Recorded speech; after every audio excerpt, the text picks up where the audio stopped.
kini mata tebe prok kena dum lebih bang Pentecost mai wang tang dari ke penuin te na bang ke bang dele zai lokene tinggi mena tingkai si ko gum je wang ke bezna penui kan tau biki je pugit bam di dele dari ke mi melai gum je nji ro je penuin te na da ke mo bam dele zai rikan si bena penuin te na da ke puikam di je helat getam samana penui samsa dele ruina samsara penui je pegai de dulu gum je Suna tingku bekangge haram jad lay negana uang me Juda me rasi swikan suk me Jerusalem ge lungze bandle Zai ai pop ko gazana baudi me uang dui gadle Dadige madam ko ze punui la hange seu kam gaidi be jegana punui ning daulak kam di dile Dadige punui inte bunane ning daulak lu bandle Zai ate sa je ai ramalei na suna samsab je galili me maktilao dai gum je mikining la letna samsabe gum je anui ke dage kunui samsabe se chilulao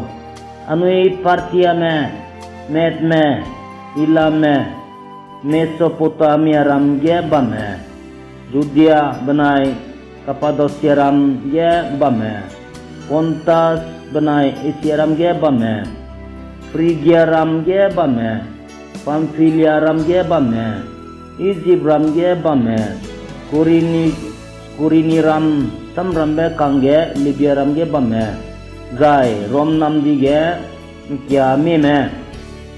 Juda banai Juda sege guti me Crete me Zai Arab ram ge bame ra tateukan di be Rame rasam salia be milet led hang seukam ganti benung ze kas segele tuna nui Pentecost rasam segele ailang mege Pentecost ze anui dai kau lau ze ning akele Pentecost za hazi ringe egongi soa kadai perege gatai begna duilu ze Sudai di ba hazi ringe sang mamai zai pa kadai perege taroza pam singa tugu kani medage rang kanto besam te puebe tugu harui ngo gatai ra be ngon sira be tugu harui langai ba wang sang ba tinai mi pui duza Pentecost za katedre Pentecost mai je Juda me sege tipo mai na mai ko meting na mi puige tunui te puimel ni tunui ka hangi be bam le daga tipo mai ge kini me bau si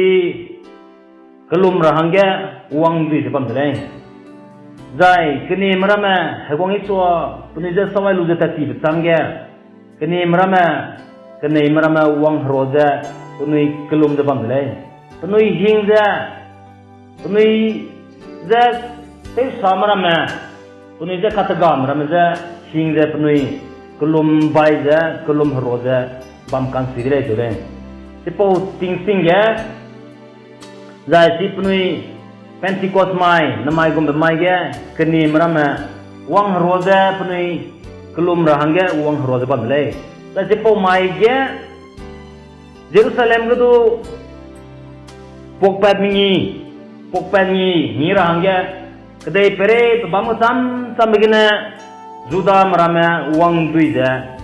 penui tiga hengi je bangale dule dalga si ka hengi be mai ge zai penui Pentecost mai ge kenai be kibo marama keni marama uang roza kelum jabam gena harui kansi de punai perege tinggim gena hemi melai gumja punai perege uang sangdale ja kasule apo samja hagongi sona pana rangkan to besamle John program dai putum kresuro gudua ni ngawle pana ngoga tera bakau ngon kira bakau langai dai ulai ja samgena rangain di bakau le Zai ai ge kini mata tebe proket dum de sa kudu aseja nui ngole rikan si ben ni perege wangke de zai tate sibe ngole ja ka sile zai hegongi sona tunui dage bam loge aseja ranga de khale Jerusalem prokai maksa kana de pena sam ha kain di za kwa bam lau za tugu kene menza rang sing ai samle Jerusalem prokai maksa kelum za kwa za bamra zai tugu rui ngo ka tera be rui za wang ke dara rui ting sang dara za wang ke dara za rang to za bam le o zegene pnui te po mai ge zuda me pokpani ni za pam bet mai zai kini me Jerusalem ge kelum rahang ge kene me to bau ka sam rune tu wang roza kelum za bam le te po hi sing ge zuda me Kangi beloge zai kene me bau kelum je bam beloge punui dage rikan sibe uang sang de rikan sibe uang sang begene punui dage sam he ko ka sambe helan ka samna sam sa de bam le ka tile ti rikan sibe uang sang ada daga tate sibe punui dage uang sang di le daga tikni mrama sam sa brama samsa ko ram za seilu mrama siga pakzo wang za punui za kini mram za pi bam le tule da kini madaga ruina pujit lu za punui daga helat ke samra mana samsa za sesi mak ko na samsa za bam le tule zai siga bodi mrama ning daulak za siga pokpani ni ra hangge wang ma bawza ning daulak za punui sei lu bugna punui ko sei lu bugna punui daga zome za punui daga ruikan si wong sam za punui pile ka tile daga si punui ngawai daga punui mi hang sam na ate sa za ai me boza kamne lo dele ai me boza waine pui di lo dele za ka tile kana petre bana si polo singya pugere za himri sui za ai me zem nei mlei tuna ting tuan sa skuiru na rei lei za khatulei zai peter bana ke mempel jual bana kerang masam za sakki tele le rana rang za nalang be tin mi puira me ga zemna mlei ne perega ina agu hrui rui gai bulai za khatte be samja peter bana sakki tele le Asigum za rikan si wang ke bidaga punui daga taning dolak pe wang sang za punui daga na khate siba sige bam ram za ngolu dle dle sige wang za bam ram duta ma gde pere ting ning mutai gena si pokpa ni ra hang wang mlei na si kola ke sam na samsa za punui sei du dle ka dle sige bam ram ti ga da ge Sejak sam bam sam gena uang roza bam belai. Tiga punui uang ay marama anui tiga jadi ge. Tiga Partia me, Med me, Elam me, Mesopotamia ram gena uang me, Judea ge, Kapadosia ram ge, Pontus ge, Asia ram ge, Phrygia ram ge, Pamphylia ram gena, Egypt ram gena, Kurini ram gena, Libya ram gena, Rom nam di gena. Juda me banai, Juda sege guti me, Krem me, Arab ram gana, ai gom za bam ka sam gana punui uang roda sige pokpani hingira hang uang baga si Pentecost mai punui daga rikam si ba uang sang me daga si me bauza sige ngau di le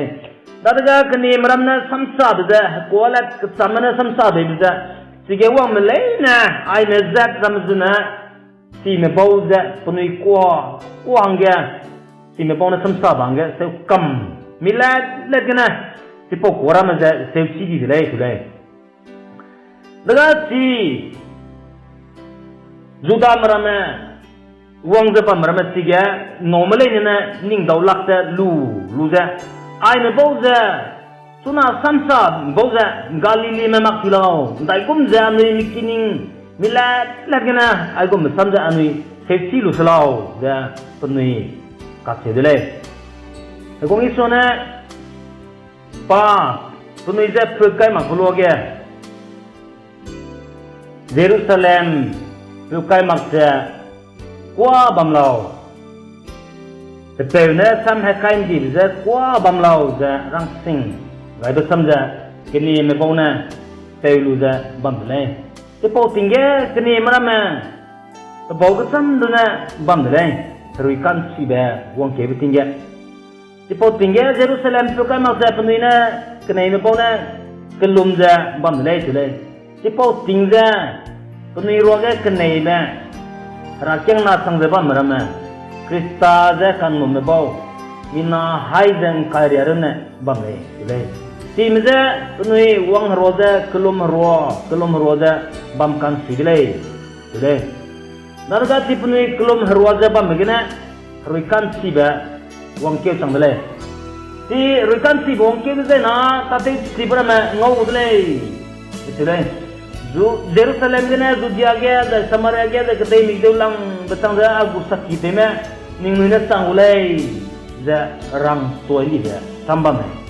ti punui kenai me boza wang roza kelum bandle tepelne hakain di sam te puerang tepelne hakain di za punui da wang sang rahangga heguiza ruikan si be ngau rahangga punui kelum da bandle ne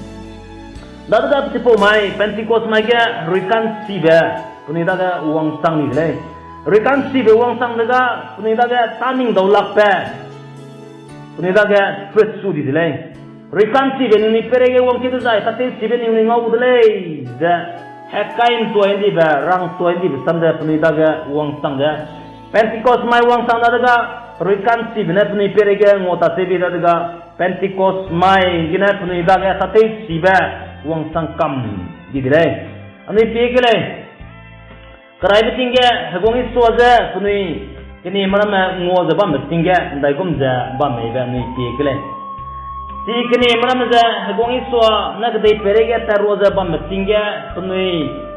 hagongi so sai sui roza hagongi so na taming daulak parama teza hagongi so na sami brama saja Agong iso na kasay maze koksu, tayo na maze tayo ni kampa maze sokani maze tayo ni pemiksi maze ngawrang tayo pagkumpang maze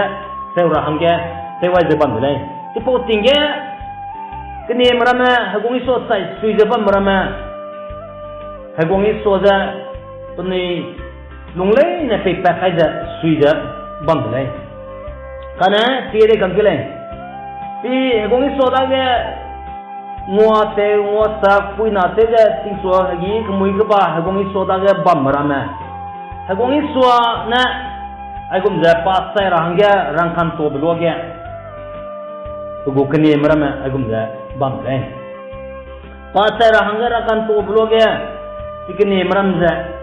nang sai sai bege anuyang ngo sai ulai nang ta ta bege anuyang ngo ta ulai ja hat bau sa bau kam le karena ani sirah hangga Peter bejudu ya awangau nang sai begitu sagu nang tak kulai pakering bepe pakam bepe sangda ami ngau deh karena agongi soja nim nuja agongi soja te senra heling dia kai dra mai daga Peter be agongi soja kim kita deh Zai pugu kene marama pakam di delay kepo mai ya. Si gongi sona taning dau laprama teza, gongi sona ka time ze koksu, gongi sona samsa, gongi sona sangmenye muzeke, sangmadai muzeke, mixin ma sokani ma kampa marama. Rarid ke siabramana, teyore zabam ramza teni, risiabna, teyore zabam zekli zabam luaga. Punui kering be, agong iso daga pepa kam, ezbam da kana. Agong iso pa kering be pepa rap mai daga punui daga kihing be wong sang kam di. Agong iso jeng kim nuda pa kam di da. Punui sing da bam le. Ti asega daga zemnat sang madai tang menye men sunga bena. Agong iso na taning do lak pe da Suiza, hagong iso taning dolak te de bisa sakit te zabam ramadu. Baik kam, enggak kam. Bisa kena ibu kibau mati posting ya. Hai keten karya rena bam di lay, Karena Pentecost mai rikan si be wang keu daga si hakain di be rikan si be ni perege wang keu da ya ta te si be ngau gudle za te ne hakain di be samza puni daga wang sangza Jerusalem ge puni somak se klum bam begena rikan si be hakain di be ruize puni daga wang sang daga tipo mai na mai gum be mai Pentecost mai gena taning dau lak pe te su di dile taning dau lak pe rai lang bza puni le lang ge sewe kam di ba tipo mai gede pere bam sam gena suda me mina kan si mera me wang za pok pen ngi ra wang me le na ki kene men se lu za zo wang za kene men sam sa dra me se lu za tipo mai ge mi sunga za rago sam kugere ze hing mak se sa za ke me pe juel bada ge tingwang na rang 20 sam ra me sakki te za sa le tipo mai ge taning do lak pra me si milet la rang ge se wen di za taning do lak pra rai lang de le ga ni ngau de le pakna ge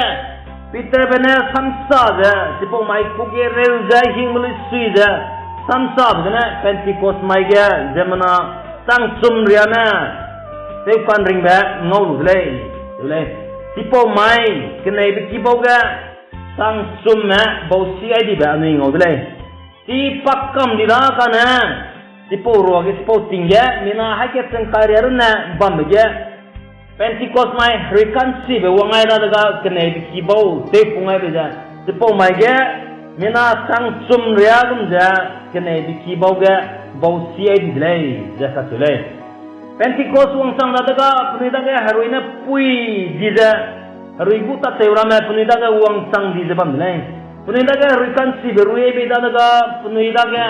puni heura le na pepet tate depan le jakani me tate begina ani ngod le puni heura me pepet zai puni tate begina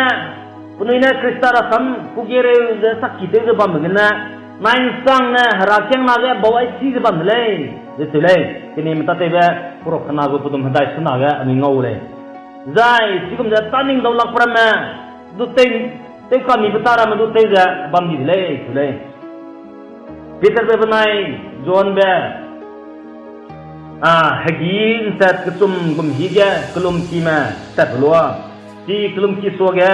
te pi sala pe hangka pe maha te je bam pe kulum ki soga kola le le daga ti Peter be Panai Tuhan ba kelum ki hang da ga tipo pezna panai dagna hangya ba kala haguize bandle tule panai Peter panai zon badaga panai daga ma da pera hanga ga ze bandle po zegna Peter panai zon bana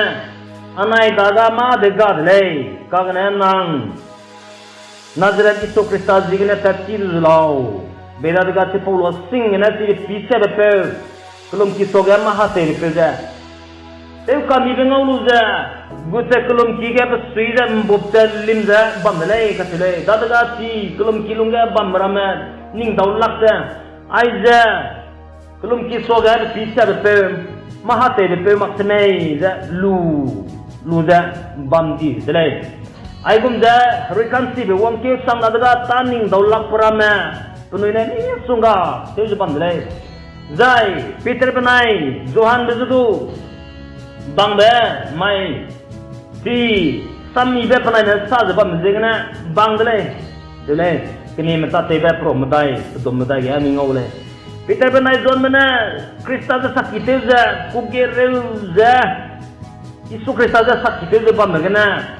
panai za te po mai ya bang dele kagana si panai za bang be mai ya zemana sang menye me te kan ring be ngolu le Tepo mai sang menye me kene di kiboga bau sia ka dai ngau dai ai gum ja rikan si be wang ke ga mi sunga ja puni ta ga ta te si ba taning dau lak prama wang sang ba anu ngau dai di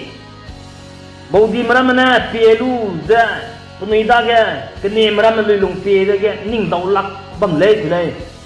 kene mata te be pro modai ti dum tre usum lu anu ye te ngau le Peter be banai Johan beja Lesi ciri kau malai, dai kum za, agum za samsa cilu selo, dai gom za ai gom beria punai ta se silu salau za ning dau lak bam le le si ke tai ma pe le si chi ma pe ko na si kini empe pitar ko na don me za punai na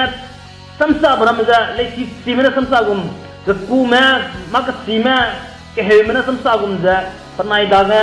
ruikan si na pui lu da ga ai gom za samsa di le ko ze na ruikan si ba wang sang ada ga mi songa da taning dau lak pra me te za Ketai ko nem ze te mi ragusam sei mamra me ragusam sei lu ze punai lung heli te kan ring me ngau zai taning dau lak pra me punai da kana mi songa ngau di lai za ani te lai ipo tingge kini mram ze te sa te hre ze punai ze kadung za punai ze tega za bam lai kana kini mram me wong ro dai lu za punai ragusam paurange ku za rasam pora ku gere za rasam posila ranga punai wang roza kelom za bam le ti ku za ku gere za raja sakite ranga punai kelomai daga rikan si de punai daga pujit za bam di le dai rikan si ne pujit lu za rasam sakite ranga punai zota suiza bam ba ragu sam ramuna anuja ka teiya le zai punai na si hrukan si bongsang na daga punai heura rama ragu sam pawro za bam rama tate za bam ram hange punai heura rama peipat punai lu rama zo za ragu sam paw ram hange peipat bam le kini mta te ba promadai dum himra madai ya ni ngau le za punai daga na mi sunga taning daulak prama te za kini madaga na taning daulak prama punai daga wong sang za bam le kini Ketai kene meram daga punai na kelomai dige te mi za gom za taning daulak prama te rugi sa prama keliza bandle apo perre ge du anai kini mata te pro mi e putum kremi ga mi pie kana Peter be go ke zui ge na te ka mi be wang sang za bandle dule Peter be tape khaira be ge pi pu go ke zui kawai ram de pi ketai kene meram za po den zai ai za si ketai kene meram za pak zui le tau lai de be ka sang mana du punai daga te ka mi ba ngau ze bam le da ragu samna anu za sakki te de daga ti kene meram za krai be tinga hagungi so za nim rang pe gongi so za lingge gya rang pe daga pakam di da za chung kim kam ni da kana punai daga roi kan si be wong sang ada daga isora sam apo ho je ga sa talau za ka se be tinga du isora sampuni na kai saja sing makku gereu za sadi dile tule zemna ko pe rasona hara ko pe razang nu za sikni emram na ku gereu za sing sadi za punai pum pe pekara punai pum kring ba garang sing sadi za punai kring lai ni na raja sakite rahang sakite te tidile punai za si juda mana singku mana punai za rasam sak kita orang ya teu nam je bam le apo hoje ga iso krista rasam ka sebi sa talau da namting bam le kana punai na sa mak daulak za zemna ma ko pe raswa anu ya hra ko pe razang nu za himuni sri za sak kita za ka bang ki du gut za ase za sak kita bam le zai ti ruina pui lu da ga kini empel Stephen bara samle ami ngau dele pro sro putum freu ya Stephen ba zat nui ke ko lak se ban le tule mina ga sei marama zudu ragu ruina ngo tate bi daga ku verui kaning sing verui ngo tate bi daga puni ke ko lak samsa sibrama puni daga ku ba puni daga kaning sing ba ragu ruina ruye de jegna puni agum za tate za bam jegna mi songa taning dolak pra mong sang de Stephen mezudo punai ki ko lak se bam de rikan si be wang kira daga punai daga taning dolak pra ma wang sang di le je ka tule adaga si samaria ge niang ke ka ka pe simon be ka te du tingte ka pa nam ji ge ka batate je mi songa me haram jamne pa tate pere ge ning dolak te zemana ke ji be ko hanga su sakai de bam de kana kini maramana samsaja iso kristara samsaja bamedega si kahakam pe Simon ben sangdu Isu Krista je num telu je tsu baptisma lulu dele dele nadaga si baptisma lulu sanga si kini empe Philip daga pa bam di dele je kasile sikum je taning dolak prame mi sunga je puni daga agum je si taning dolak prame puni roge rekansi bongke daga taning dolak prame teze bam di dele po zegane si Peter bena kugireu zai kugani maram na kugireu za samita sakite za bam zegana si kani maram za rasam sar hanglun maka si puninen si sina rasam sa be zegana punija kapang bekiram ge kai za bam le o zegana makeda si Peter bezu kapang kiga kai dele za ami ngodle kani mata tebe prokreu ko na pe zena Tipo tingge, agong herot pena rakyang nama je nim lu je teksa je bam ting nai sile. Agong herot pena rakyang nama je teksa je nim lu teksa je bam tingge. Peter bezu kebang kiga kaya dile. Zai Peter bezu kebang kiga kaya je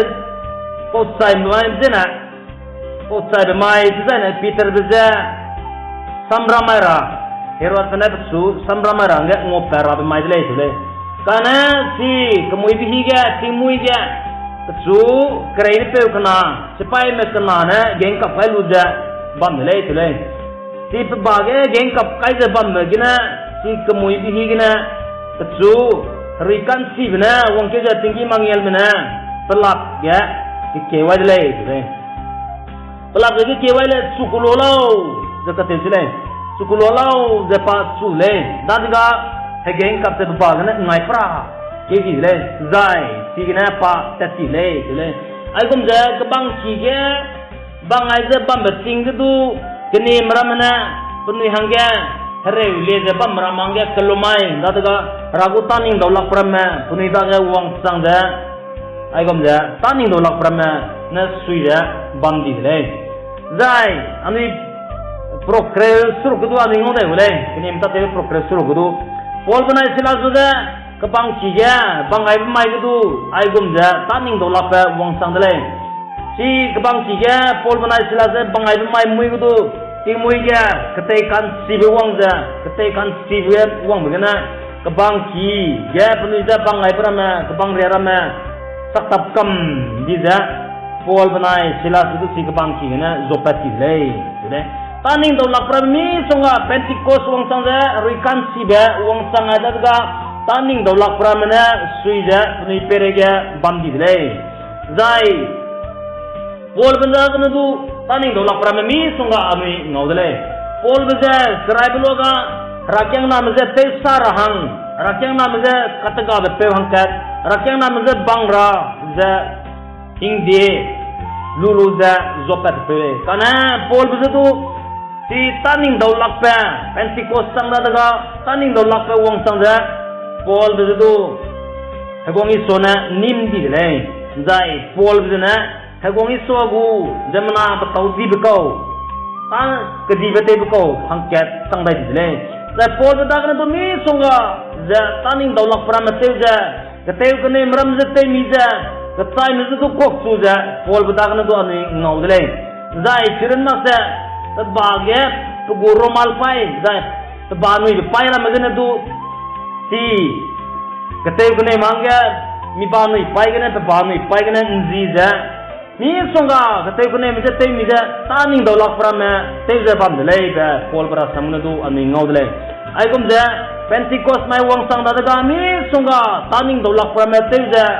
kene maramana taning dolak prama teza bam di le zai tikum ja taning dolak pe sebro gudu ai gum ja rakyang nam ja punui ja ti kenai ki pom ja kanggi madaga taning dolak pe ja ka sambe kanggi bu jegna punui da ka hare brahmadu wang sang ja bam le le o jegna ti hegong pe herot da gudu angel mena lak pe ja kecu ting cina te tani le ja kini meta te ba pro kre ko na dum kai sum ga ami ngole taning dolak pe sejak tantan rakyang nam ja kang gi zegna ai gum ja wang sang ja bam le ba ani ngol le na gum je Pentecost mai wong sam gana mi songa je rekansi wong ai daga tate sibe puni ngau di le tipo tingge taning do la pra mi songa wong sam je bam lo ge tipo tingge taning do la pra mi songa je wong sam je bam je gna pol banai Barnabas buda kudu rekansi bne pui je ragu sami be pawro je bam le tipo tingge sige Laksai be hangkat pe Sergia Paul be katen pe judu Barnabas banai Paul bana ragusam ibrama sab ibrama prasam seuluk zegna tanai je kudle katule ragusam king rangge ti laksai bana Barnabas banai Paul be kudle tipo tingge mi hangkat pe kahakar pe Elimas be katen pe tipo pe jana Paul banai Barnabas bana laksai bada ge ragusam sakite ora salya rabza lunai maksa si popezuna si laksai bza peiza kristajen negai marahang pampui siamja teunam roza bamdle zai pazna panaiza tingkangza bamdle khatule si gedu taning do lakpa aigumza wang sangdle si teunam bjegna padage kihingba midwanga be wang sangdaiza Elimas be khatepe kemeu krasa pe dage aigumja kahre buang sangja Paul benai Barnabas bena peiza ning mik sip tuzlau beda daga tipo Elimas beza temik zelo kana kemong ragumja bamai dilai aigumja taning do lakram na mi songa ja si Pentecost wang sangja rekan si be wang keza rekan si bena ngota te waida daga aigumja kene madaga tate si be ngau dilai nada namai ge anui ning kele rekan si bu kala ndai tolo rekan si bu kala da tate si ble rekan si be bu kala wang sang rabza rekan si be ni perege wang ke da ya ning nui tate si be ngau le jetule rekan si be rasi rekan si bu kala da tate si ble Maya ni pekre rekansi bu kelara me mi sunga ja pampui ke tam na rana pe bra me bangule rekansi be kelaja samsa tiga kenai be teka mi be kelia be ngau be taning dolak be insat siba aira me korin krai be pro kreu kana kana ai ja rekansi be kelale ja teilale zai rekansi be kelala Tam again, apostle sang rate webe, kememe, evangelist me, pastor me, I for a minute rekansi bu kelale, the FSC pro madagena, itayadle. Zai Timothy pakana be pro kagana, rang na rekansi bu kelada, the kube, tate sibe, kuhung be, mirun na mizare sibe, ayra maza rekansi biga, rekansi bu kelale, the ragusamna itayadle. Kele namai ningkele. Daikum ja anui rekansi be ngolar alaw. Daikum ja anui daga namai Pentecost mai wong sam gana rekansi be ngolar alaw. Daikum ja anui rekansi be ngolar alaw. Kini meta tebe pro kana udum himre suru gana anui ja rang ya dai ja. Si Peter bena samsa ja. Sida ja si swa ningluina linggege ga ndi peza Hegwang za Krista sang rana te gai bedele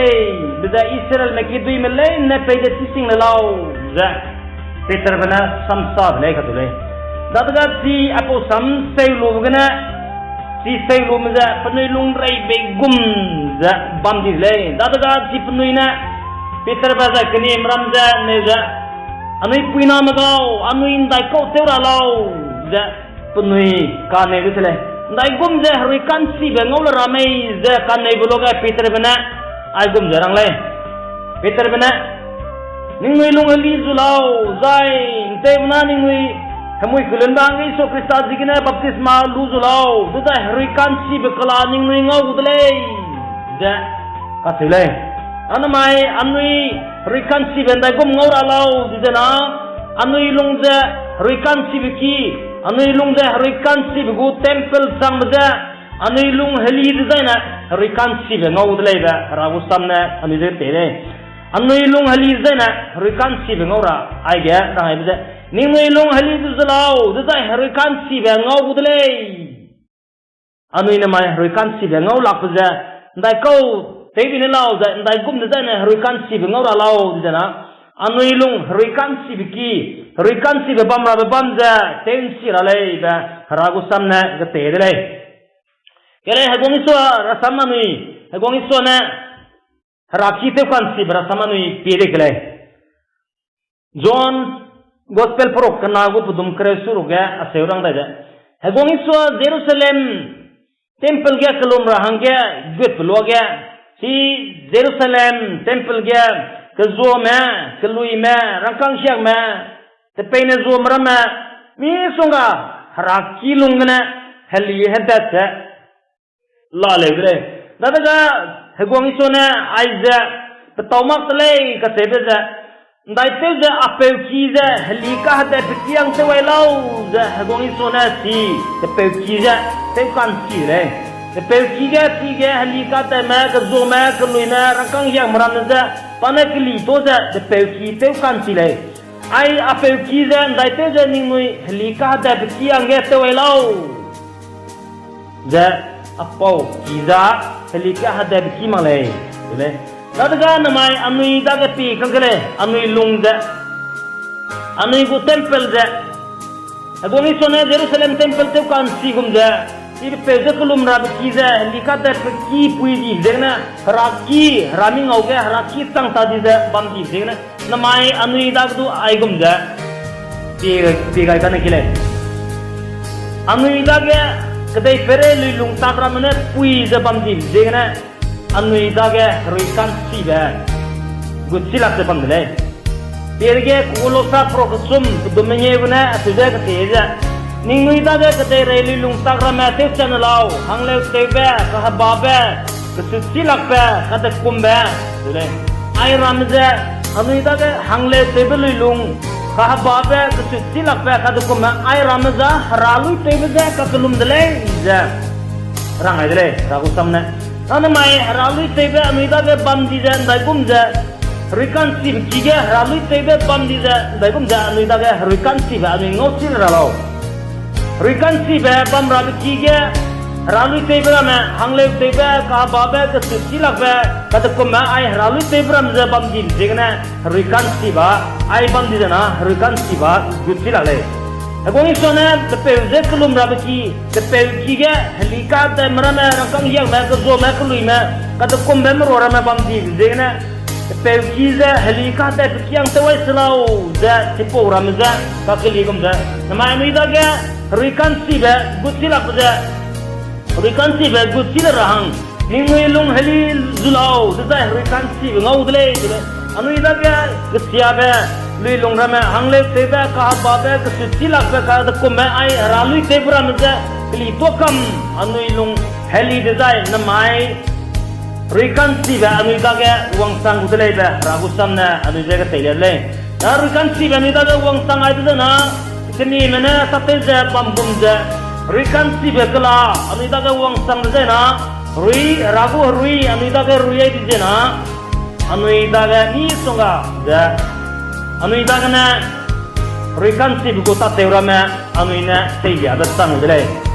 san iba sakite di den te nang peda rani himma malau amen